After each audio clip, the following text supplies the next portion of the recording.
So welcome back. It is Meg here. I have not done a video for a little while, but I spent some time with a client over the week, and it just reminded me how important it is to really engage our glute medius and to also strengthen the muscles in and around our knee joint and get our hips tracking properly, creating what's called hip torque. So if you tend to sit a lot during your job or what you do, it's really important that we try to open the hips by engaging our glute medius, and that comes from what we do with our feet. So there's a few different things we can do here, a couple of different exercises onto the block that will help start to engage the glute. So you can either use a wall, but essentially I'd prefer that you take the hand off eventually when you start to do this. So I'm going to do this with the hand off the wall, but if you ever need anything to balance onto, make sure that you hold onto something. When I stand on the block, what I'm making sure is that my heel and the two balls of the foot are onto the block. So my toes are actually lifted off the block here. The first exercise, what we're going to do is point the toes out to the side, the big toe touching down. You'll notice that I'm bending into the supporting leg. And I said, if you do need to hold onto something, hold onto something. And we start to lift the extended leg out. And I'm really trying to make sure that my toe is pointed down. What I'm going to feel is this glute medius start to turn on. The quadricep is going to fire up and the knee is tracking right over the ankle joint. And this is what we're trying to do here to start to really give this the message from the glute to the brain of this is where my glute medius is and this is where I need to turn on. So you'll work through about, say, 15 repetitions of that. You'll then work through the block. Same deal, doing a move called a rainbow. So what happens in the rainbow is we bend into that knee, the foot goes out to the side and we lift up and we go behind. We touch down, lift up, and we draw like a little rainbow, like a half a circle with that back foot. And again, the block's gonna create a little bit of instability. So your hand can just touch on the wall, keeping it nice and light. And I'm really making sure that I'm keeping a bend into my supporting knee. Right, so my knee and my toes are tracking the whole time when I'm working through these.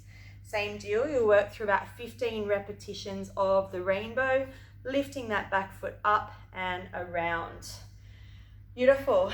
So from that one, you're then going to work into a little mid squat.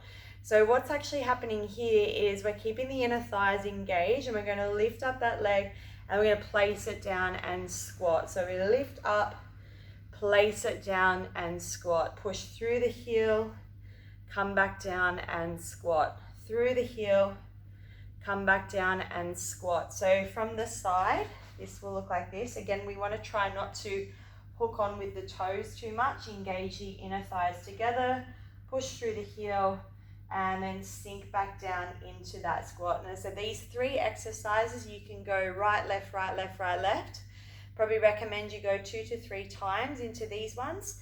Great one that you can do at home to start to fire up that glute medius muscle as well and create a little bit of movement into that glute and awareness of how to actually fire up those muscles. One other thing that is really important to do is to create a little bit of movement through the hip. Now you can do this on the floor, but it's probably good to do it on a block because what you're going to notice is you're going to create some strength and stability in and around the ankle joint, the knee joint, and the glute med. Is just to stand on a block and allow this top leg, which would be your floating leg, to just do its thing. And we're just trying to move slow. We want to go behind.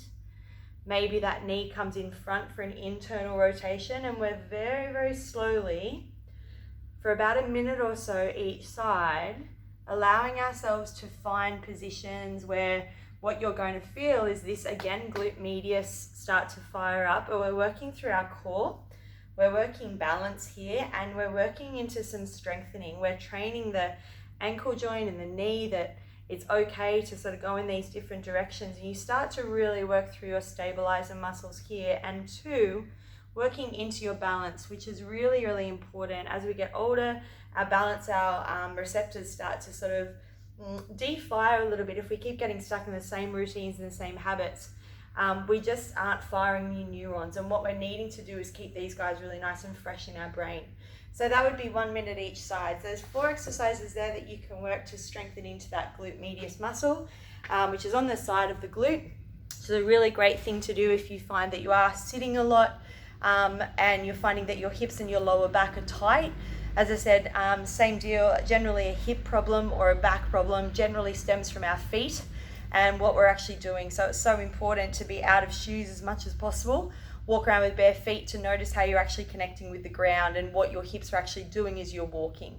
So I hope that helps. Let me know how that goes.